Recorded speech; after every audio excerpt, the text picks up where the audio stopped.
Okay, so now we want to simplify the outliner. It's as we've been working and building things and creating hierarchies and connections, it's naturally gotten smaller because we're grouping parts of the rig underneath other parts. But we want to make this ultimately one node, um, which obviously we haven't gotten to yet. But you can see I've got a bunch of groups here that I've made for the knee controllers. I've got my IK controls. I've got my upper and lower joints for the spine. They're still out and exposed. My spine IK handle is still exposed.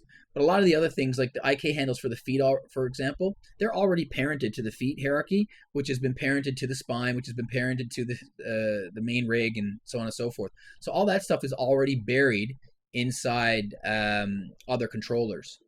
So what I want to do now is essentially grab everything that's left over here, um, and I can include the geometry in this, by the way. And you know what? Just to be clean, I'm going to select both of the geometry bits, which I've got hidden right now. But for me, it's a head and body.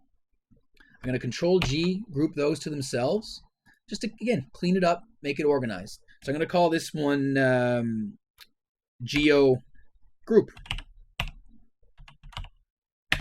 So now I'm going to select all the bits and pieces. And you could literally just drag a box around them, but I like to kind of select them one at a time so I see what everything is, and there's nothing accidentally, like I don't accidentally select a camera or something like that. So I like to select them manually and just make sure there's nothing out of the ordinary happening here. And then with all of them selected, I'm going to group them again. I'm going to create a master group. So Control G, and now I have this lovely one node. Now, if I open that up with Shift Plus, boom, there's my rig, everything. But if I Shift Plus and close it again, I've got the group. So, I mean, for all intents and purposes, this should never, if your rig is set up properly and everything's working properly, you should never have to go in here again unless something needs to be changed, and that should be done by the TD, not the animator. So you could lock this, hide it, do whatever you want to do to make it as foolproof as possible. For now, I'm just going to label it.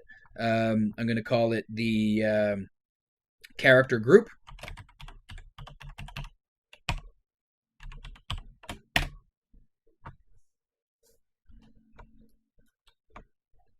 And I need to test that as well. That's also creating a more complex hierarchy, and who knows what's going to happen when I move this group.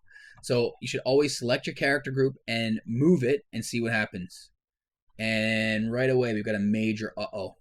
It's like, whoa, what's going on with this guy? His spine is detaching, and I just broke my rig, and I got to start over again, and I hate Corey. No, we don't. We love Corey. I do. You guys don't have to. It's okay. Same thing forward to backward. So what's going on here? Um, when creating complex hierarchies, when you're parenting grouped objects to other groups and grouping them again and parenting things that are already parented or skinned or blah blah blah blah blah, you run the risk of creating what's called a double transform. And what's happening is something in this skeleton and something in the spine specifically is getting the move information. So for example, if I type in positive 10 in X, which is 10 to the side to the right here, it moves 10 units to the right, but the spine is actually moved double that.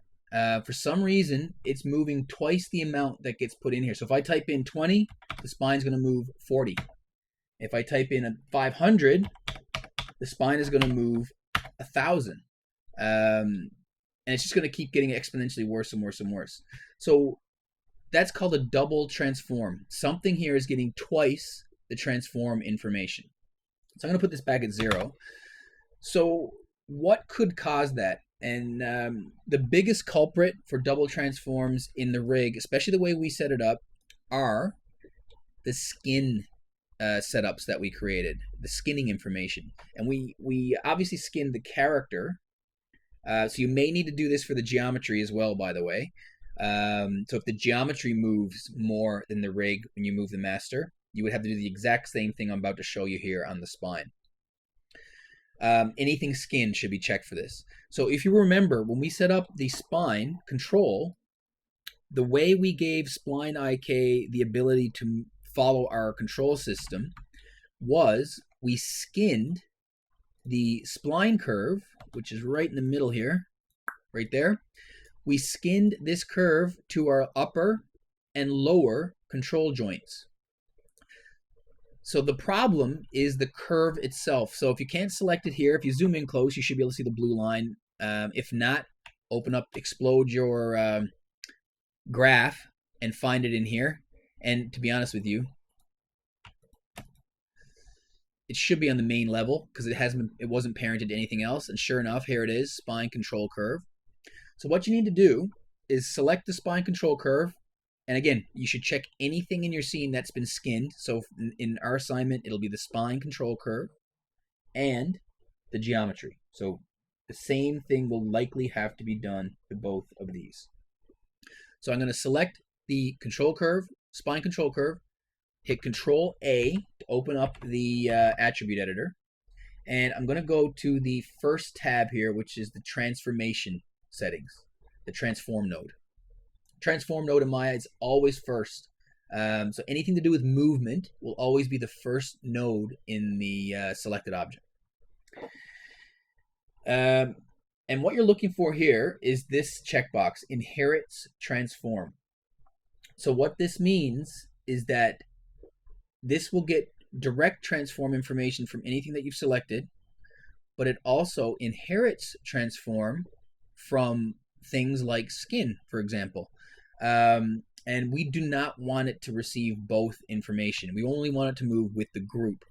So if we turn Inherits Transform off, it will no longer get movement data from both the skinning information from a world space scenario and the group that we created. So now it'll only move the correct amount of units when we move the group. So we should test it again. So I'm going to select the group one more time, slide it, and now you can see everything is working like it should. So this master node or this master group allows me to move the character in the scene wherever I want to, start animating from there, and without any weirdness.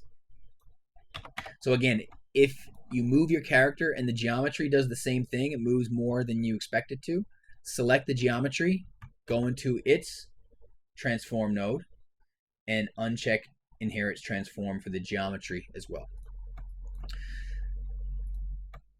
So that's pretty much it for the character as far as packaging it goes. Now, the last little bit I want to touch on is kind of locking the appropriate control so that the animator is, again, only allowed to do what they should be doing with that rig.